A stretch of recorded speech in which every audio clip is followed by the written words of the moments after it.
চলতি বছর ১ এপ্রিল মালয়েশিয়ার শ্রম বাজার আনুষ্ঠানিকভাবে বন্ধ হওয়ার পর নতুন করে সুখবর দিলেন প্রবাসী কল্যাণ ও বৈদেশিক কর্মসংস্থান প্রতিমন্ত্রী শফিকুর রহমান চৌধুরী।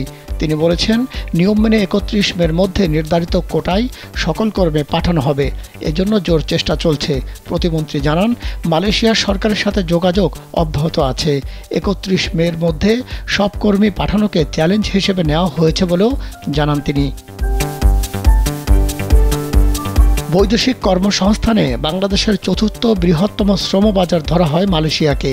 প্রায় ৪ বছর বন্ধ থাকার পর সম্প্রতি আবার চালু হয় এই শ্রম বাজার। তবে আগের মতোই পুরনো চক্রের হাতে ছেড়ে দেওয়া হয় কর্মী নিয়োগ।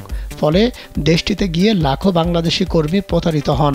Jamuna AC, the goodness of purified air. আমার বাসায় এনেছি যমুনা এসি, আপনি কিনছেন তো? চাকরি না পেয়ে মাসের পর মাস মানবেতর জীবনযাপন করেন তারা। প্রতারক চক্র হাতিয়ে নেয় বিপুল অর্থ। ফলে এবছর ১ এপ্রিল আবারও বন্ধ হয় মালয়েশিয়ার শ্রমবাজার। প্রবাসী কল্যাণ ও বৈদেশিক কর্মসংস্থান মন্ত্রণালয় সূত্র বলছে, নতুন করে আর বিদেশি কর্মী নিয়োগের কোনো আবেদন অনুমোদন করছে না মালয়েশিয়া সরকার।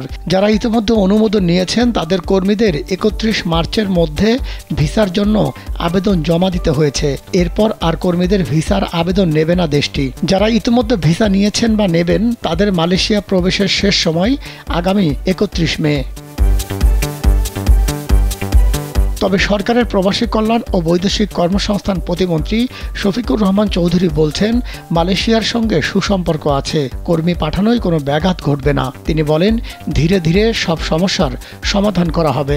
বাংলাদেশের ১০ রিক্রুটিং এজেন্সির দুর্নীতির অভিযোগে ২০১৮ সালে সেপ্টেম্বরে বন্ধ হয় মালয়েশিয়ার শ্রমবাজার। ২০২২ সালের আগস্টে আবার খুলে দেওয়া হয়। সব এজেন্সির জন্য উন্মুক্ত রাখার আন্দোলন হলেও তা শেষ পর্যন্ত হয়নি। প্রথমে ২৫ এজেন্সি দায়িত্ব পেলেও পরে এটি বাড়িয়ে ১০০ এজেন্সি করা হয়।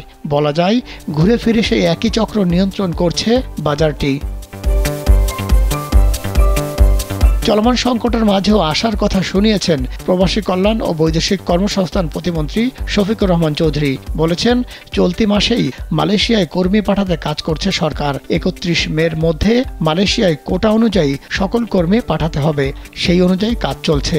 বুধবার মালয়েশিয়ার ইস্যুতে বাইরের প্রতিনিধিদের সঙ্গে এক বৈঠক শেষে তিনি এসব কথা জানান। মাহমুদ সোহেল, কালবেলা।